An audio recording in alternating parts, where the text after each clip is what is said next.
주님의 은혜와 평강이 여러분과 함께 하시기를 소망합니다. 저에게 한 주간 역습이라는 단어가 머릿속을 빙빙 돌았습니다. 생각해보면 역습은 참 멋진 단어 같습니다. 뭔가 희망을 노래하는 단어 같기도 하고요, 뭔가 분위기를 전환시키는 그런 단어로도 적절할 것 같습니다. 비슷한 용어로는 반격이라는 단어가 있을 것 같고, 영어로 보니까 카운터어택이라는 단어를 사용을 하더라고요. 여러분은 삶에서 위기 순간에서 역습을 감행한 순간이 있었습니까? 그 순간이 언제 있으셨습니까? 뭔가 수세에 몰려 있다가 한 방에 분위기가 넘어가면서 그 분위기를 기점으로 승리해 본 기억이 있으십니까? 역습이라는 단어가 한 주간 머릿속을 맴돌았던 이유가 있었습니다. 제가 좋아하는 축구에서도 이 역습이 있더라고요.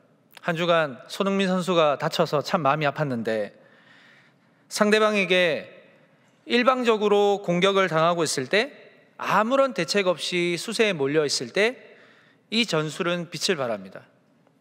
상대방이 정신없이 공격을 퍼붓고 있을 때는 어김없이 후방은 느슨해질 수밖에 없고, 또 느슨해진 후방의 상황을 빨리 파악한 후에 발빠른 공격수를 이용해서 상대방 골문을 향해서 달려가서 골을 넣으면 실컷 공격을 집중한 팀은 그야말로 멘붕에 빠지는 거예요.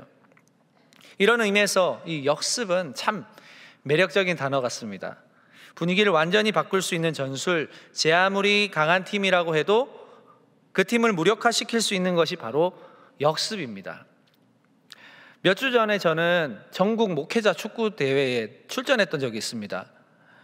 저도 목회자 축구팀에 몸담고 있었던 터라서 저희 팀이 출전하기로 해서 선수로 참여하게 됐어요. 여러분, 목회자 축구팀이라고 해서 만만하게 보시면 안 되는 게 뭐냐면, 그 목회자들 가운데 프로 축구 출신 선수들이 많습니다. 그리고 고등학교, 대학교 때까지 축구를 하시다가 이제 목회자로 이제 다시 한번 제2의 인생을 시작하신 분들이 많아서, 그런 선수 출신 목사님들을 보유한 팀은 우승 후보예요. 근데 제가 속한 팀은 프로 축구 출신 선수가 없어요. 그리고 있어봐야 고등학교 때까지 축구했던 목사님 한 분밖에 없어요. 나머지는 축구를 취미로 하시는 분들, 그런 분들밖에 없어요. 그래서 연습이나 제대로 못하니까 사실은 전국에 다 흩어져 있거든요. 이번 대회 때 한번 모이자 해서 모였어요. 그래서 뭐 발이나 맞췄겠습니까? 서로 뭐 이야기하느라 바빴고 뭐 그랬습니다. 맛있는 거 먹고. 그래서 예선 탈락할 거라는 그런 확정적인 마음을 가지고 대회 경기에 임했는데, 여러분, 이게 웬일입니까? 놀라지 마십시오. 전국 목회자 축구대회는 여러분 약 40개 팀이 모여서 대회를 치릅니다. 그래서 한 개 조에 4개 팀이 들어가서 리그를 거치고, 거기에서 예선 통과한 팀 중에 16강전, 8강전, 4강전, 결승전, 토너먼트로 이제 결정을 짓는 거예요. 근데 저희 팀이 몇 위 한지 아십니까? 3위 했습니다. 3위.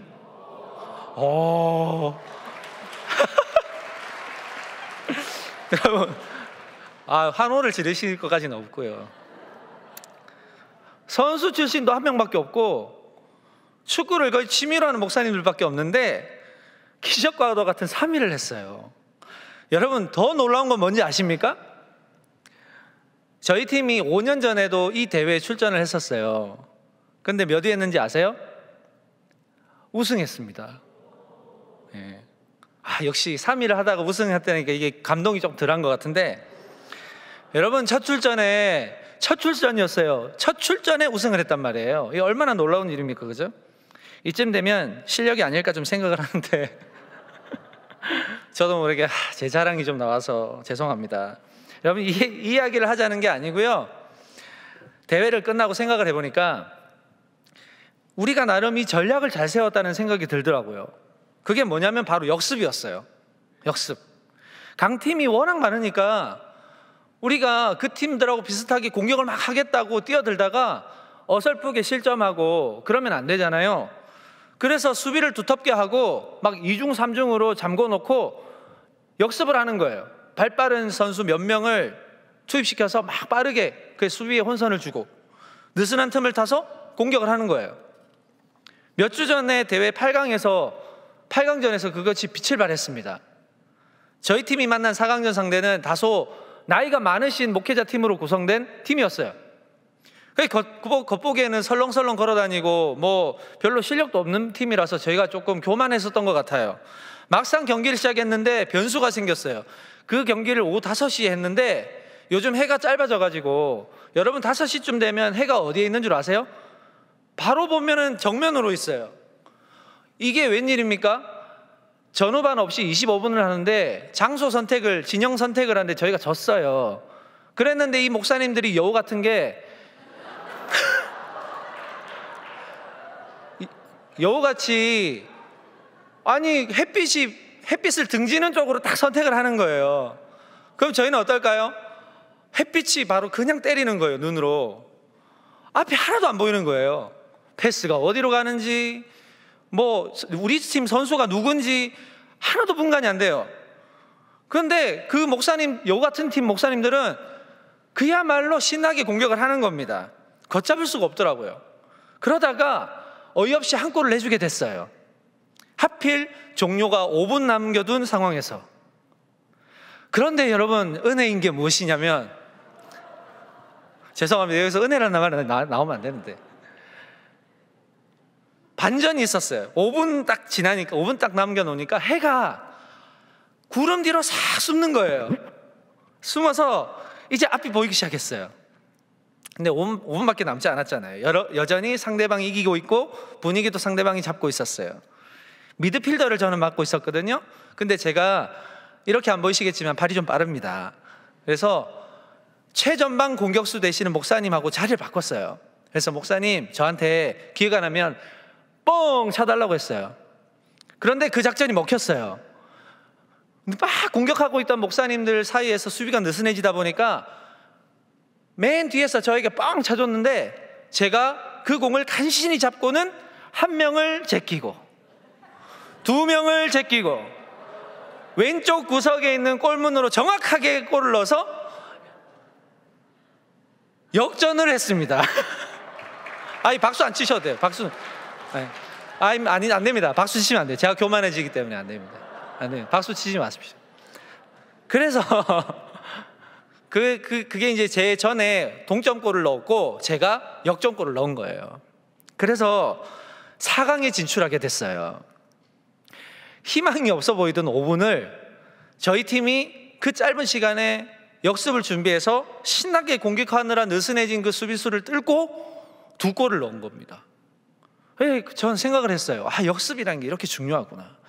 공격을 당하고 있는 순간에서도 절대로 정신을 빼앗기면 안 되겠구나. 분명히 역습의 상황은 나에게 찾아오겠구나. 이걸 느꼈다니까요. 저는 역습이라는 단어를 계속 생각하다가요, 여러분, 저번 시간에 저희가 함께 나누었던 요시아의 개혁, 요시아의 종교개혁에 대한 그 내용 안에도 역습이 있다는 걸 알게 됐어요.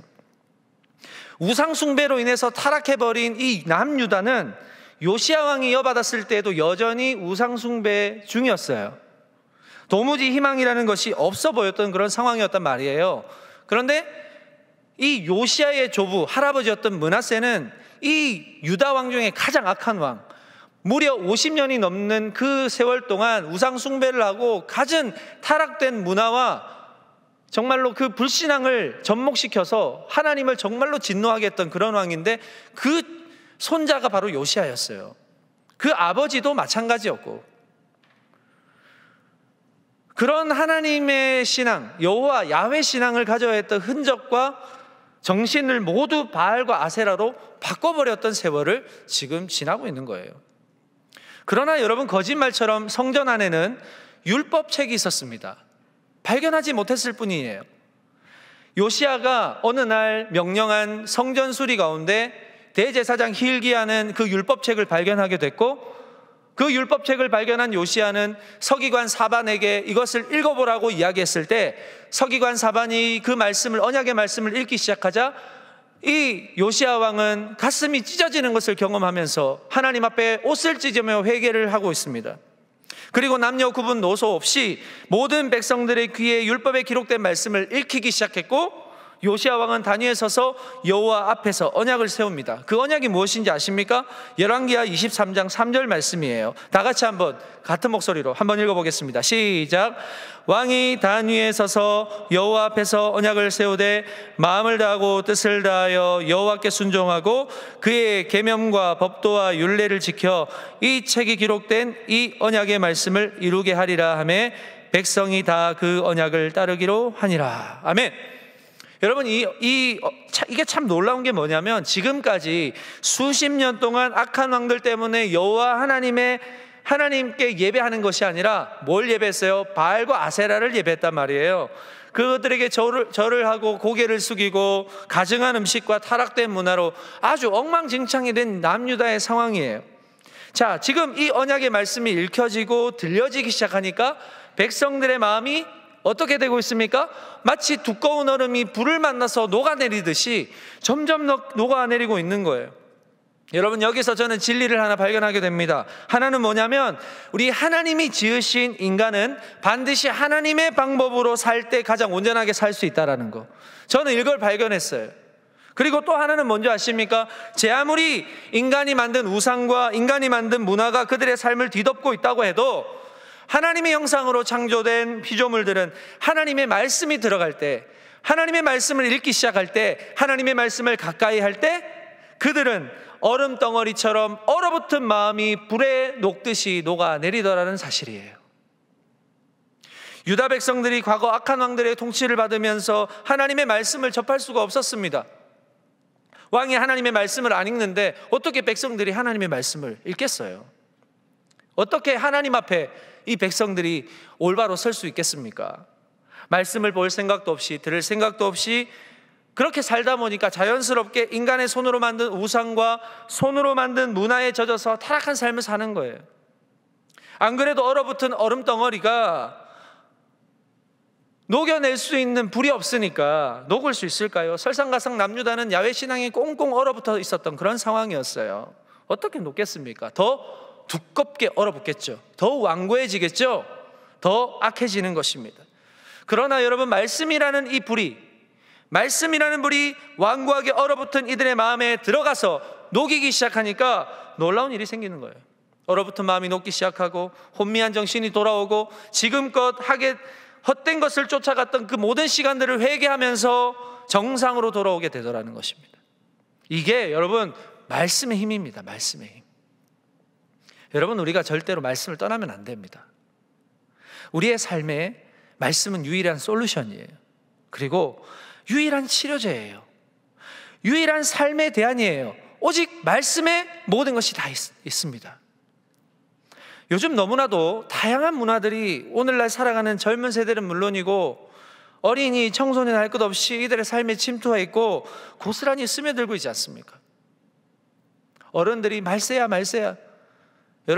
여러분들도 청년이니까 여러분들이 겪었던 그 몇십 년 전에 이 문화와 삶보다 지금 여러분들이 겪고 있는 삶을 보시면 어떻습니까? 너무나도 걷잡을 수 없어요. 너무나도 빨리 지나가요. 너무나도 새로운 것들이 막막 솟아나요. 거기에 여러분들도 사실은 적응하기 힘드시잖아요. 그렇죠? 여러분들의 입술에서도 옛날에는 아니랬는데 이런 말들이 나오지 않습니까? 우리에게 몰려오는 수많은 문화들을 하나의 재미로 우리가 즐길 수 있을 수도 있겠지만 이것보다 우리가 더 중요한 것 뭘까요? 우리가 이 문화들을 받아들일 때 놓치지 말아야 할 것은 다름 아닌 나는 하나님의 자녀라는 정체성이에요. 나는 하나님의 자녀라는 정체성. 사실 많은 부분에서 이 정체성이 무너지고 있습니다. 말씀과 점점 멀어지다 보니까 내면의 상태에 대해서 크게 문제 삼지 않아요. 내 내면이 어떤 상황에 있는지 점검해 보지 않습니다. 그냥 즐거우니까 즐거운 대로 사는 거예요. 그리고 내면의 상황을 문제 삼고 싶지 않아요. 어떤 문제가 있는지 관심도 없어요. 막연하게 생각하는 거예요. 우리 그리스도인들 중에도 그런 사람들이 많아요. 이러다 말겠지. 이러다가 다시 돌아가겠지. 이러다가 다시 회복되겠지. 그러면서도 계속 우리는 하나님과 멀어지고 잠깐이지만 아주 커다란 쾌락과 즐거움을 안겨주는 그런 문화적인 요소에는 우리의 마음을 쉽게 열고 거기에 함께 동조하게 되는 현실을 바라보게 됩니다. 우리도 모르게 우리도 예상하지 못한 시기에 거기에 빠져들어서 살고 있습니다. 여러분의 자유의지를 제가 폄하하고 싶은 생각은 추호도 없습니다만은, 이 혼잡한 시대 속에서 그 의지를 여러분 지금 어디에다가 더 많이 쏟고 있는가? 여러분 이건 좀 점검해 봐야 될 거 아닐까요? 자극적인 것에 계속 길들여지다 보면 더 자극적인 것을 원할 수밖에 없어요. 우리가 신앙과 말씀이라는 단단한 면역력 체계를 유지하고 우리의 영혼을 갉아먹고 파괴시키는 문화들을 잘 걸러내야 되는데, 사실은 지금 우리는 너무 연약해져 있어요. 너무 스스로를 방치하고 있다는 생각이 많이 듭니다. 이런 것들이 우리의 삶에 깊숙이 들어오는데 우리가 그것을 아무렇지 않게 받아들이다 보면 눈에 보이진 않지만 우리는 서서히 거기에 마음을 빼앗기게 된다는 사실을 우리는 기억해야 돼요. 잠언 4장 23절의 말씀을 보니까 우리가 참 마음에 깊이 새겨야 할 교훈이 나옵니다. 뭐냐면, 모든 지킬 만한 것 중에 더욱 내 마음을 지키라. 생명의 근원이 이에서 남이라. 무슨 말일까요? 허탄한 것에 마음을 빼앗기면 생명의 근원이 흔들릴 만큼 위험해진다라는 것입니다. 마음이 흔들리게 되면 거기 우리 생명과도 직결이 된다는 거예요. 결국 하나님의 자녀가 추구해야 하는 그것은 말씀밖에 없습니다. 우리의 마음이 생명의 근원이라면 그 생명의 근원을 보호하는 능력이 어디에 있습니까? 말씀에 있다는 사실을 꼭 기억하셔야 됩니다. 여러분, 다시 강조하지만 우리에겐 시간이 별로 없습니다. 어쩔 수 없이 해놓고 후회하고, 실수하고 또 후회하고, 해놓고 또 후회하고, 이러다 보면 시간 다 갑니다. 여러분, 언제까지 여러분들을 그렇게 방치해 두실 것인가요? 오늘 언약의 말씀을 듣고 즉시 요시야 왕은 뭐 했습니까? 마음을 다 잡았습니다. 마음을 잡았어요. 자신뿐만 아니라 혼미한 시대를 살아가는 백성들의 마음도 함께 잡았어요. 여러분, 함께 잡읍시다. 말씀으로 잡읍시다. 정신 차립시다. 우상을 다 꺾어버립시다. 다 마음을 잡았어요. 어느 방향이 진리인지도 모르고 허우적거리고 있는 그 백성들에게 요시야 왕은 결단한 거예요. 말씀밖에 없구나. 잡았어요. 백성들의 마음도 잡았어요. 율법책을 읽어가며 잡았어요. 마음과 뜻을 다하여 여호와께 순종하고 그의 계명과 법도와 율례를 지켜 이 책에 기록된 이 언약의 말씀을 이루게 하리라. 이렇게 결단하면서 더 이상 어둠에게 지지 않겠다는 거 아니에요? 지금까지 하나님의 통치가 아니라 일방적인 우상의 공격을 당하고 점령당하고 주도권이 다 넘어간 상황이지만, 그럼에도 이 요시야 왕은 기회를 노린 거예요. 기회를 포착하고 있었던 거예요. 저는 요시야가 역습의 진수를 보여주고 있는 부분이 여기에 있다고 생각해요. 그게 뭐냐? 바로 순종했다라는 부분입니다. 우리 그리스도인들에게 있어서 이 역습의 순간은 바로 순종할 때인 줄로 믿으시길 바랍니다. 그러나 여러분, 순종이라는 게 절대로 쉽지 않습니다. 오죽하면 여러분 사무엘상 15장 22절에 보니까 이렇게 말할 정도예요. 자, 한번 읽어볼까요? 같이 한번 읽겠습니다. 시작. 사무엘이 이르되 여호와께서 번제와 다른 제사를 그의 목소리를 청종하는 것을 좋아하심같이 좋아하시겠나이까? 순종이 제사보다 낫고 듣는 것이 순양의 기름보다 나으니. 뭐가 뭐보다 낫다고요? 순종이 제사보다 낫대요. 여러분, 성경에서 말하는 순종은 무엇입니까? 쉽게 말씀드리면 순종은 하나님의 말씀만을 무조건적으로 따르는 것을 이야기합니다. 하나님의 말씀만 따르는 거예요. 이 순종이 제사보다 낫다라는 말씀이 나오는 배경에서 알 수 있겠지만, 여러분, 사울이 이스라엘의 왕으로 통치할 때 이 이스라엘에는 사무엘이라는 걸출한 위대한 선지자가 영적 리더로서 자리 잡고 있었지 않습니까? 사울이 아말렉과의 전쟁을 앞두고 있었던 상황에서 하나님께서 이 사무엘에게 이렇게 명령하시는 거예요. 아말렉을 진멸해라. 아말렉에 있는 모든 생명은 다 없애라. 왜 그렇습니까? 출애굽 시기에 출애굽을 하고 이제 광야를 거닐고 있는데 이 아말렉 족속들은 아주 악했어요. 뒤로 처지는 노약자나 어린아이들만 찾아서 다 죽였어요. 하나님이 그것을 기억하고 계셨고, 이번 사울이 아말렉과의 전투에서 이 하나님의 명령, 하나님의 그 약속을 지켜주기를 원했어요. 물론 이 명령을 사무엘이 이 사울에게 단단히 전했을 겁니다. 그런데요, 사울이 아말렉과의 전투를 이제 치르고 승리를 합니다. 근데 승리하고 나니까 아까운 거예요. 자기 공로가 생각나는 거예요. 자기 열심이 생각나는 것입니다. 그 마음이 스물스물 올라오기 시작하니까 아말렉을 진멸하는 하나님의 말씀을 따르지 않습니다. 아가광을 잡고요, 사로잡고요, 그리고 상태 좋은 흠없는 짐승들, 가장 좋은 양과 소를 남겨둡니다. 하나님은 이 모습을 보시고 사울을 왕으로 세우신 것을 후회하십니다. 왜 후회하셨을까요? 하나님의 말씀에 순종하지 않았기 때문에. 여러분, 불순종은 곧 죄입니다. 하나님의 말씀을 따르지 않는다는 것이 죄입니다. 물건을 훔치고 거짓말하는 것, 물론 이게 죄지만 결국 하나님의 말씀을 따르지 않는 것이 죄입니다. 하나님의 말씀을 떠나서 자기 생각대로 사는 것이 죄의 시작입니다. 사울은 어느새 자기가 왕이 되어서 자기 마음대로 판단하고 자기 마음대로 행동하는 그 죄에 사로잡힌 상태가 된 것이에요. 하나님의 말씀을 듣지도 따르지도 않는 사람에게 여러분, 예배가 무슨 소용이 있겠습니까? 모두 형식적인 예배이고 하나님이 없는 예배라고 책망하시는 거예요. 오늘 저와 여러분의 심령을 점검해 봅시다. 나는 지금까지 내가 내 마음대로 살아오면서 일주일 동안 내 마음대로 다 살고 죄 짓는 거 다 짓고 하나님 앞에 나와서 하나님 예배합니다. 우리가 그런 이기적인 사람들은 아닌지 한번 점검해 볼 필요가 있을 것 같습니다. 정리하자면 여러분, 순종이 제사보다 낫다는 것은 예배의 행위 자체는 쉬울지 몰라도 순종은 예배 이상의 예배입니다. 내 입장에서 드리는 예배보다 하나님의 입장에서 드리는 것이 예배예요. 하나님은 돈이 없어서 우리에게 헌금을 요구하시는 것이 아닙니다. 하나님은 외로워서 우리에게 예배를 원하시는 게 아니에요.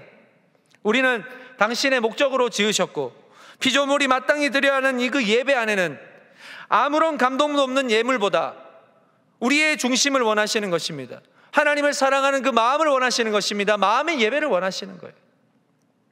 오늘 예배 자리로 나오셨지만 찬양과 경배의 대상이신 하나님이 지금 내 마음에 없다면 그것은 절대로 예배가 될 수 없습니다. 하나님의 말씀을 듣고자 하는 마음, 겸손한 마음, 그리고 그 말씀을 지키고자 하는 마음이 이 예배에 온전히 숨쉬고 있다면 이 예배를 통해 하나님은 우리를 만나 주실 것이고 이 예배를 통해서 당신의 뜻을 밝히 보여주실 것이고 말씀을 따르고 지켜갈 힘도 공급해 주실 줄로 믿으시기 바랍니다. 여러분, 요시야 왕은 이것 말고도 또 다른 역습을 준비하고 있는데요, 그게 바로 유월절을 지키는 것이었어요. 자, 오늘 본문에서 보니까 유월절을 지킨 요시야의 행적에 대해서 보고하고 있는데요, 자, 열왕기하 23장 21절 함께 읽겠습니다. 시작. 왕이 뭇 백성에게 명령하여 이르되 이 언약책에 기록된 대로 너희의 하나님 여호와를 위하여 유월절을 지키라 하매. 아멘. 여러분, 유월절을 왜 지키려고 했나요? 아주 단순합니다. 언약책에 기록되어 있었기 때문이에요. 단순한 진리. 이게 순종입니다. 말씀대로 살아내려고 노력하는 것. 하나님의 말씀이기 때문에 이걸 지키지 않으면 안 된다고 다짐하는 것, 꼭 지키려고 하는 것, 이게 순종이에요.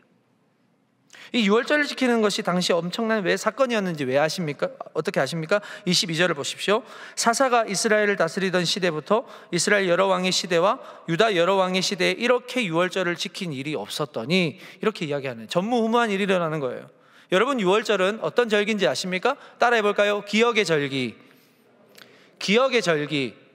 기억의 절기예요. 여러분, 애굽에서 종살이하고 있던 이 이스라엘 백성들 430년간 노예로 살고 있던 이들을 구원하신 것을 기억하며 지켜야 했던 절기가 유월절이에요.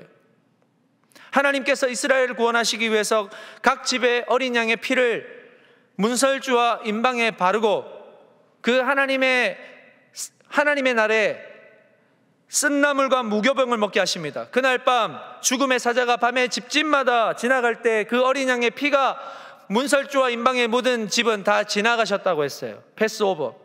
다시 말해서 하나님께서는 마땅히 죽어야 하는 이 백성에게 뭘 원하신 것입니까? 순종을 원하신 것입니다.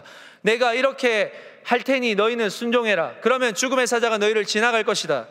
말씀대로 순종한 백성들의 생명을 거두지 않으셨어요. 그래서 어둠의 땅, 죽음의 땅, 노예의 땅에서 구원하여 내시고 약속의 땅, 생명의 풍성함이 있는 땅으로 인도하여 내실 준비를 하셨고 그걸 실행하셨던 것이 바로 유월절 사건이었습니다. 그 하나님, 그 구원의 하나님, 약속을 절대로 잊어버리지 않으시고 성취하시는 하나님을 기억하는 절기가 유월절이에요. 사사시대부터 요시야 왕까지 이 절기가 지켜지지 않았다는 것은 무엇일까요? 하나님을 까먹었다는 이야기입니다. 하나님을 기억하지 않았다는 이야기예요. 여러분, 한 주 동안 하나님 얼마나 생각하셨습니까? 하나님이 여러분에게 주신 은혜에 대해서 얼마나 많이 생각하셨습니까? 하나님께 기도할 때 여러분은 여러분의 요구사항만, 여러분의 문제만 놓고 기도하지만 하나님은 여러분들을 통해서 하나님의 은혜를 기억하기를 원하십니다. 너희를 지금까지 인도해낸 그 존재가 누구냐? 너희를 거룩한 백성으로 삼은 그 의지를 가지고 너희를 끝까지 인도하여낸 그 존재가 누구냐? 바로 나 여호와 하나님이다. 나를 좀 기억해다오. 하나님은 한 주간 동안 여러분들이 기억하기를 원하시는 것입니다. 얼마나 기억하셨습니까? 하루에 몇 번을 기억하셨습니까? 여러분, 우리가 하나님을 잊어버리면 우리는 사실은 죽은 거나 다름없습니다. 우리가 이 땅에서 하나님께로부터 공급받아야 될 것을 공급받지 못하고 인간적인 정욕에 따른 쾌락과 만족감을 공급받으며 살아가게 됩니다. 하나님을 기억하지 않으면 우리는 그 부차적인 것을 더 찾을 수밖에 없는 거예요. 지금껏 남유다가 그렇게 살아왔다라는 거예요. 하나님을 까먹으니까 만족함을 얻으려고 우상숭배하고 쾌락과 정욕에 따른 그런 몸부림을 계속하지 않았습니까? 요시야 왕은 하나님의 말씀이 잊혀진 유다 땅에서 다시금 말씀을 통해서 신앙이 살아나고 거룩함을 회복하게 하실 그 하나님을 향한 기대와 소망을 가지고 유월절을 지켰다는 거예요. 하나님을 평생 기억하겠습니다. 내 인생에 하나님을 잠깐이라도 잊지 않겠습니다. 나를 구원하신 그 독생자 예수 그리스도를 보내신 그 하나님의 결정, 그 슬픔의 결정을 내가 잊지 않겠습니다. 그 덕분에 내가 구원받았으니 하나님을 영원히 찬양하고 기억하겠습니다. 오늘 모든 백성들에게 그런 하나님을 기억하라고 말하는 것입니다. 여러분들은 유월절을 잘 이해하고 지키고 있습니까? 하나님이 베풀어 주신 구원의 감격 잘 기억하며 예배하고 있습니까? 우리에게 예수님이 오시지 않았다면 우리는 여전히 죄에 갇혀서 사망과 함께 종로로 태아 마땅할 존재들이었습니다. 그러나 유월절 어린 양이 되어 친히 모든 인류의 죄를 대신 짊어지시고 모든 죄인들의 마음의 문설주와 임방에 그의 피를 뿌리신 것입니다. 그의 피의 공로로 우리는 죄에서 자유를 얻고 하나님의 보좌 앞에 담대히 나갈 수 있는 예배자로 설 수가 있는 거예요. 여러분, 지금 이 시간 예배 자리에 오셨다는 것은 보통 일이 아닌 것입니다. 너무나도 역사적인 일인 것입니다. 종종 우리는 이걸 당연하게 생각하죠. 그러나 절대로 당연하지 않습니다. 이걸 뭐라고 할까요? 은혜라고 이야기합니다. 자격 없는 자에게 값없이 거저 주시는 선물과도 같은 것. 우리는 하나님께 갚을 수 없는 선물을 받은 것입니다. 우리는 그 죄 씻음의 자격을 받을 자격이 없지만 우리 예수님께서 스스로 종이 되셔서 우리를 위해 죽으셨고 그 피가 우리 모든 죄인들의 죄를 씻겨 주신 것입니다. 그래서 우리는 기억해야 됩니다. 매일 우리는 예수의 피로 산다는 사실을 기억해야 됩니다. 예수님 안에 내 공로나 내 자랑 아무런 의미가 없습니다. 초반에 제가 제 자랑을 좀 했지만 무슨 의미가 있습니까, 여러분? 아무 의미 없습니다. 그러니까 여러분 웃으라고 이야기하는 거죠. 여러분, 우리가 우리 자랑할 모든 것을 하늘 높이 쌓는다고 해도 하나님이 그 아들을 통해서 우리의 죄를 대속하신 그 은혜를 절대 대신할 수 없습니다. 요시야 왕은 이 신앙적인 위기의 시대에 과감히 역습을 단행한 거예요. 죄에 힘없이 공격을 받던 상황에서 이제 죄를 공격하기 시작한 겁니다. 어떻게 공격해야 될지 판단이 섰고 그 판단대로 실행했어요. 여러분, 기억하십시오. 죄가 우리를 날마다 공격하죠. 그러나 우리는 날마다 공격받을 이유가 없어요. 우리도 공격할 수 있다는 것을 기억하셔야 됩니다. 죄를 공격하십시오. 그게 순종입니다. 그게 바로 순종이에요. 우리는 순종으로 죄를 향해 역습하셔야 됩니다. 오직 하나님의 말씀을 순종할 때 죄를 향해 역습할 수 있습니다. 그 말씀이 우리의 힘이 되어서 우리의 삶에 붙어있는 죄들을 떼어내고 부수고 태울 수 있습니다. 우상숭배로 눈이 멀어 있을 때 그 눈을 다시 뜨게 해준 것이 바로 말씀이었습니다. 그 말씀으로 인해서 죄가 바로 보이기 시작했고 그 눈을 가지고 유월절을 지킴으로 인해서 우리를 구원하신 하나님의 은혜를 다시금 기억하기 시작했습니다. 그러나 이것을 단순히 생각하는 차원이 아니라 요시야 왕의 전 실존을 걸고 유월절을 지켜 나갔던 그런 실행의 모습들까지 오늘 요시야를 통해서 우리는 어떻게 기억해야 되고 어떻게 지켜 나가야 되는지를 알려주고 있습니다. 요시야는 마음을 다했습니다. 뜻을 다했습니다. 힘을 다했습니다. 무슨 뜻입니까? 하나님을 사랑하는 마음을, 경외하는 마음을 품었습니다. 하나님이 택하신 백성들을 향해 품으신 뜻을 바라보았고, 하나님께 나아가지 못하게 만드는 악한 권세의 방해를 뚫고 모든 힘을 다해서 유월절을 지키기 힘을 썼다는 거예요. 그냥 절기가 오니까 지켜야지, 이게 아니고요. 이 절기를 온전히 지키기 위해서 전 국가적으로 시행했습니다. 모든 우상의 형상과 제물, 그릇, 모든 흔적들을 다 지워버렸어요. 말씀을 더 철저히 읽게 하고 듣게 하였습니다. 여호와 하나님의 구원하심을 감사하고 기뻐하며 예배했습니다. 우리가 머리로만 알고 이거 하지 않으면 여러분 아무 소용이 없습니다. 여러분, 이 모습 욕심나지 않습니까? 우리도 해봐야 되지 않겠습니까? 우리도 좀 이제 다른 모습 살아봐야 되지 않겠습니까? 여러분, 이 세상, 다른 세상의 사람들과 똑같이 사시겠습니까? 우린 좀 다르게 살아야 되지 않을까요? 다른 방법으로 살아야 되지 않을까요? 사랑하는 여러분, 그리스도인으로 산다는 것, 늘 죄에 노출되고 그 죄와 마주하며 살아가야 한다는 것을 뜻하기도 합니다. 그만큼 죄는 하나님과 나와의 관계에 대해서 너무나도 민감합니다. 하나님께 더 가까이 가야 하지만 죄는 항상 그것을 막아요. 우리의 약한 부분을 건드리고 주저앉게 만듭니다. 더 강하게 압박하고 더 가둬놓고 우리를 공격합니다. 그러나 우리가 이런 일방적인 공격을 받을 때 반드시 기억해야 돼요. 역습의 순간이 있다. 역습의 순간이 있다. 반드시 있다. 그 순간이 언제예요? 순종해야 될 때. 순종하는 순간이에요. 순종하는 순간. 여러분, 순종은 단순히 말씀을 듣는 데서 끝나는 게 아닙니다. 죄의 영역이 나의 삶에 침범할 틈을 주지 않는 거예요. 듣는 것에서 지키는 것으로 확장하는 것입니다. 그것이 나를 괴롭게 한다고 해도 죄로 인해서 괴로운 것보다는 죄를 이기기 위해서 괴로워하는 시간이 더 가치가 있는 거예요. 물론 힘든 것이죠. 여러분, 역습한다고 다 성공합니까? 아니에요. 실패할 때도 있어요. 그러나 실패할 때도 우리가 역습을 한다는 사실을 상대방이 안다면 어떨까요? 무리하게 공격하지 않겠죠? 무작정 공격하려 들지 않습니다. 상대방도 이제 눈치를 보기 시작한다는 것입니다. 마찬가지, 죄 앞에서 무기력하게 공격당하도록 내버려 두는 게 아니라 조금 힘들어도 기회를 엿보고 역습을 감행하시는 거예요. 우리의 대적 마귀가 제 아무리 똑똑해도 빈틈이 분명히 있습니다. 순종이라는 역습으로 가능한 거예요. 내 삶에 하나님 주시는 말씀이 희미해질 때, 말씀을 통한 삶의 목적이 흐릿해질 때, 하나님을 만나는 기도의 시간이 점점 줄어들 때, 내 꿈과 비전이 점점 내 뜻과 목적대로 흘러갈 때, 그때 우리는 공격당하기가 쉽습니다, 여러분. 그러나 순종은 내 생각보다 하나님의 생각을 더 귀하게 여기고 그 생각을 지지하는 행위입니다. 하나님 맞습니다. 주님이 옳습니다. 주님이 뜻을 따라가보겠습니다. 지금은 내 머리로 이해가 되지 않는다고 할지라도 결국 주님이 승리하게 하실 줄로 믿고 따라가보겠습니다. 내 경험, 내 방식 내려놓고 주님의 말씀만 따라가보겠습니다. 세상과 다르게 살아가보겠습니다. 여러분, 이게 우리가 살아가야 할 방식 아니에요? 이 결단을 시작으로 점점 내 삶에 하나님의 주권과 통치가 반경이 점점점 넓혀져 나갈 때 죄는 우리를 쉽게 공격하지 못한다는 것입니다. 여러분, 오히려 죄를 공격해 봅시다. 공격할 때 죄도 주춤거리는 거예요.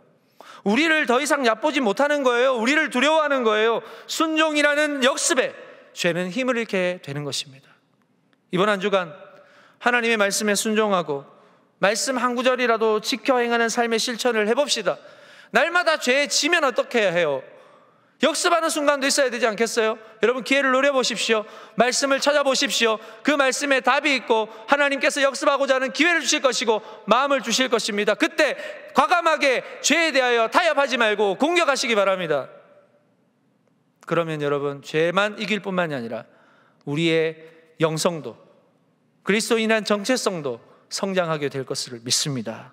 여러분, 그래서 우리 다음 주 만날 때 그 누구보다도 뜨거운 심장으로 죄 이겼다, 죄에 승리했다, 하나님이 승리케 하셨다, 죄에 대해서 공격을 감행하여서 그 죄악의 얼음덩어리를 말씀의 불로 녹여냈다는 그 경험이 우리의 삶에 충만하여서 여러분, 지체들끼리 다시 만나서 이 한 주간 어떻게 지냈냐? 승리하며 지냈다, 하나님이 함께 하셨다, 말씀으로 승리했다, 죄가 내 삶에 틈타지 못하였다, 여러분, 이런 귀한 간증을 좀 나눌 수 있으면 좋지 않겠어요?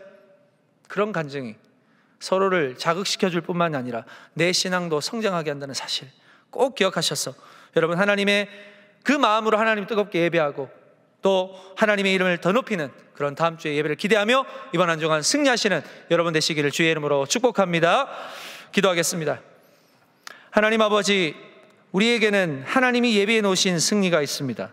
이미 예수 그리스도께서 사망 권세를 이기시고 승리하셨고 이제 다시 오실 예수 그리스도께서 이 땅의 고난과 환난과 싸우는 우리에게 영원한 승리를 허락하실 것입니다. 날마다 죄에 공격당하며 살지만 그럼에도 무기력하게 아무것도 하지 않고 패배에 찌들어 살 것이 아니라 기회를 누리고 역습을 감행하여 죄가 함부로 우리의 삶에 마음껏 드나들지 못하도록 순종을 무장하게 하여 주시옵소서. 주님의 말씀을 전적으로 따라가겠다는 결단이 우리의 삶에 일어나게 하여 주시고 혼미한 세상 속에서 말씀을 더욱 가까이 하고 진리가 내 속에서 역사하도록 다시 깨어 주님을 따라가게 하여 주시옵소서. 예수님의 이름으로 기도합니다. 아멘.